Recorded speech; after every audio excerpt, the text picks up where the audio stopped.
పోతే నీళ్ళే రాకపోతే ఎవరిని ముంచడానికి అక్కడ ముంపు కడ్డాలు చెప్తున్నారు పెట్టుకోవాలో అర్థం చేసుకుని కోరుతా ఉన్నా నేను. చెప్పాలా మాకు? ఆ బ్యాంకులో చెప్పారు, అబ్బాయి 5 కట్టకపోతే డబ్బులు వేయమయ్యా అని చెప్పారు. మీరు 5 ముంపు నివారణ ఏదో కడుతున్నాడు దాదాపు 11,100 కోట్ల రూపాయలతో. ఆశ్చర్యం ఏదా ఎవరికి? మీకు మాకే భయం వేస్తుంది. మీకు ఆశ్చర్యం అన్న వేయాలి కదా. సంతోషంలో ఉన్నారా మీరు మీ గుంపంతా? ఎందుకంటే మామూలుగా నేషనల్ హైవే రోడ్డు వేస్తుంది 20 కోట్లు 21 కోట్లతో వేస్తుంది కిలోమీటర్. ఇదే ఈ ప్రాంతంలో 52 కోట్లు 58 కోట్లు 61.4 కోట్లు. ఏంది? తీరా చూస్తే ఇది మీకు సంబంధించిన కాంట్రాక్టుల కంపెనీకే పోయినాయని అంటా ఉన్నారు. అవునా కాదా చెప్పాలా మీరు? ఇప్పుడు ఉర్సులా అదే ఉర్సులానా ఉర్సాలో ఉన్నది ఎట్లా చెప్పాలో అది ఇట్లా అట్లా చెప్పాలి. ఇక్కడి నుంచి మీరు చెప్పాలా? నేను ఆశ్చర్యపోయిన 60 కోట్ల రూపాయలతో రోడ్డు ఏంది? నిన్న ఒక్కటి చూపించారు. ఏంది ఇట్లుంటుంది గ్రాఫిక్స్లో అని పొడుగ్గా బిల్డింగ్లంతా పెట్టి. ఇది పైలాన్ గారు అదే బొమ్మ చూపించారు వాళ్ళు. మీకు గుర్తుందా? పిల్లలకి బాగా గుర్తుండాలా. 5 సంవత్సరాల క్రితం అంటే 7-8 ఏళ్ళ కింద ఆయన ఒక బొమ్మ చూపించాడు మనకి. ఏంది ఆకాశ హార్మ్యాలు, ఆ తర్వాత నదుల మీద ఫ్లైఓవర్లు, బోట్లలో పోయేటివి. మీకు గుర్తుందా? సింగపూర్ తెచ్చిపెట్టేసినా అని చెప్పారు. నేను నిజంగానే ఇందులో ఒకటో వంత ఉండకపోతుందా అని పోయినా. అనంతపురం వెళ్ళం కదా, భూ దొరకకపోతే మళ్ళీ ఆఖరి మంగళగిరి దగ్గర పోయి భూ తిన్నాయి నా పొద్దునే. ఏదో బాబు గారు చెప్పారు చిన్నగా, because anyhow whatever it he may be, ఈ the chief minister of Andhra Pradesh. నేను ఆయనకు మాట చెప్పకుండా, మీరేంది మా దగ్గర 1000 కోట్ల విలువ చేసే భూములు మీ దగ్గర ఉన్నాయి. దాదాపు ప్రభుత్వాన్ని రైతులు కలిపి 55-54 వేల ఎకరాలు ఉన్నాయి. మళ్ళీ మీ కన్ను పడిందంటే ఇంకో 44 పీకేస్తారు. మీరేం నాకు అనుమానం ఏం లేదు. చెప్పాడు మీ మంత్రి అప్పుడే, ఇష్టంగా ఇస్తే ఇష్టంగా తీసుకుంటాం, కష్టంగా ఇస్తే కష్టంగా తీసుకుంటామని చెప్పాడు మీ మంత్రి, మీ పురపాలక శాఖ మంత్రి. వచ్చి భూములు దండిగా ఉన్నాయని అక్కడ చెప్తారు ఆయనకి. నిజమో అబద్ధం ఆయన చెప్పాలా. జపాన్ వెనకల, సింగపూర్ వెనకల, లేకపోతే ఇంకో దాయకల పోయి ఇదేందిరా పోయి దేవరింత, ప్రతిసారి దేవరింత ఏంది? ఈ దేశంలో ప్రపంచంలోనే షావుకారులు మన దగ్గర ఉన్నారని చెప్తా ఉన్నారు. ప్రపంచంలో 1వ షావుకారి, 2వ షావుకారి, 3వ షావుకారి మన దగ్గరే, లక్షల కోట్ల రూపాయలు మన దగ్గరే.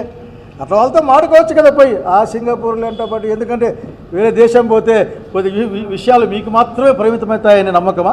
నాకేం తెలియదు. మాకేది వేరే దేశాలు పోయి చూరు పోయిస్తాం అంతే. మాకేం తెలియదు. సేపు నా సింగపూర్లో మంగపోతావు, జపాన్లో మంగపోతావు, ఇంగోని మంగపోతావు. ఇక్కడే ఉన్నారు కదా చాలామంది. నరేంద్ర మోడీ గారు పెంచిన అదాని అంబానీ ఉన్నారు కదా, ఓ దగ్గర ఒక 10-15 లక్షల కోట్లు ఉన్నట్లున్నాయి. అంతేకాదు ఆ భారత ప్రభుత్వం పెద్ద పారిశ్రామికవేత్తలకు రుణమాఫీ చేసింది 12 లక్షల కోట్లు అనుకుంటా.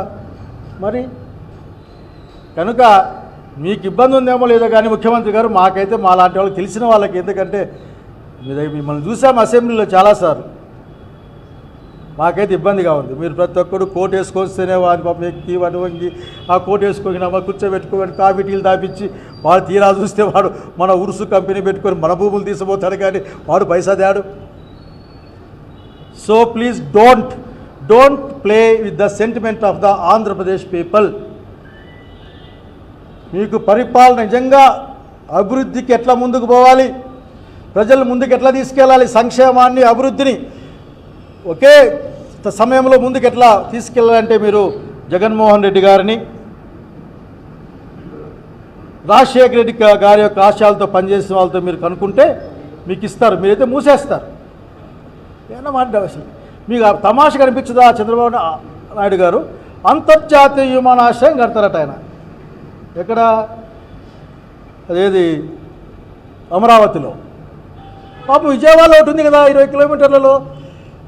దానికి ల్యాండ్ ఉంది, అన్నీ ఉన్నాయి, 4 డబ్బులు. నువ్వు కూడా ఆయన ప్రకటించాడు. ఈ మాట ఎందుకంటే ఏదో నేను ఊరికే చెప్పడంలే. ఆయన ఏం ప్రకటించాడంటే కృష్ణా జిల్లాకు ప్రస్తుత విమానాశ్రయాన్ని గన్నవరం అంతర్జాతీయ స్థాయికి విస్తరించడం, అది ఆయన మాటే, మర్చిపోయాడేమని గుర్తు చేస్తూ ఉన్నా. మీరేమీ అక్కడ కట్టాల్సిన అవసరంలే, పక్కనే విజయవాడలోనే ఉంది.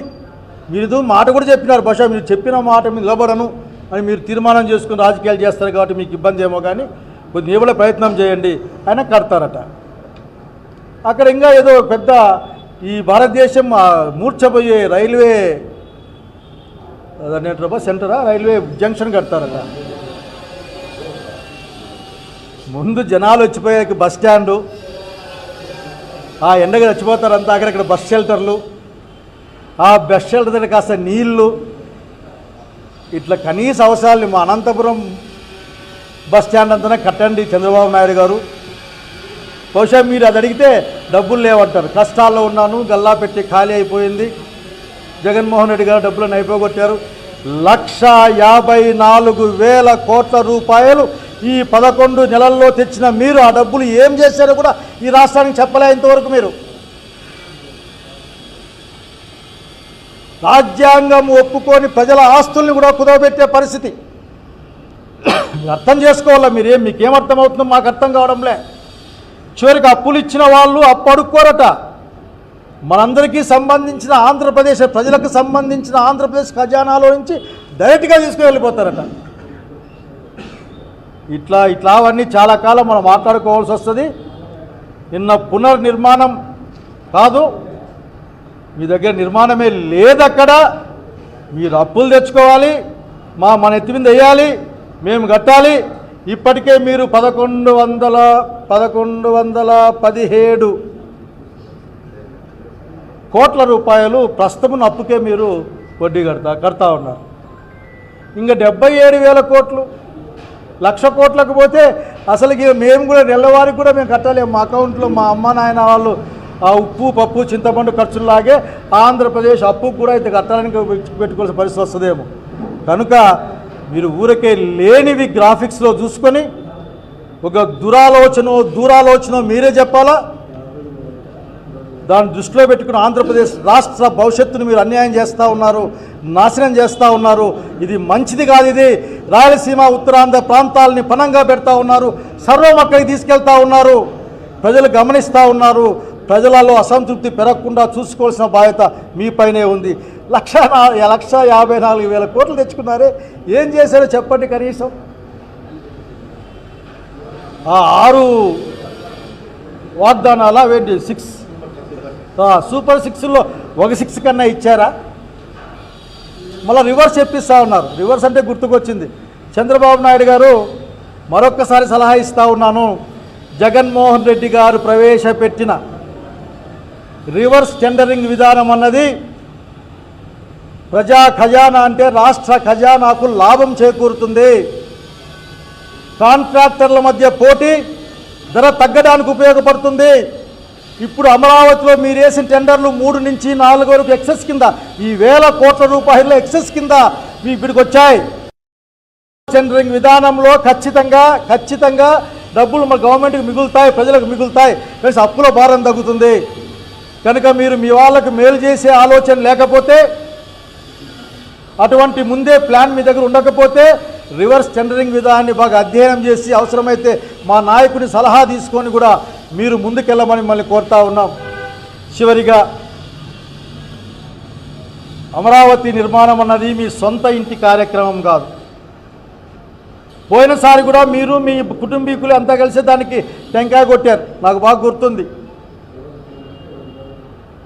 పైగా మీకు సంబంధించిన మాధ్యమాల్లో మా నాయకుడు రాలే అంటారు. ఆఖరికి మీరు ఏ విధంగా పంపారో మీకు గుర్తుకుందో అర్థం చేసుకోవాలి. ఆఖరికి కనీసం ప్రతిపక్ష నాయకుడిని, ఈ రాష్ట్రానికి 5 సంవత్సరాలు అప్రహతిఘాతంగా ప్రజానాయకుడిగా రాజ్యాన్ని పరిపాలించిన జగన్మోహన్ రెడ్డి గారిని మీరు ఏ విధంగా ఆహ్వానించారో గుర్తు తెచ్చుకొని కనీసం మీలో మీరన్నా కానీ ఏం పడతారో అది మీ ఇష్టం.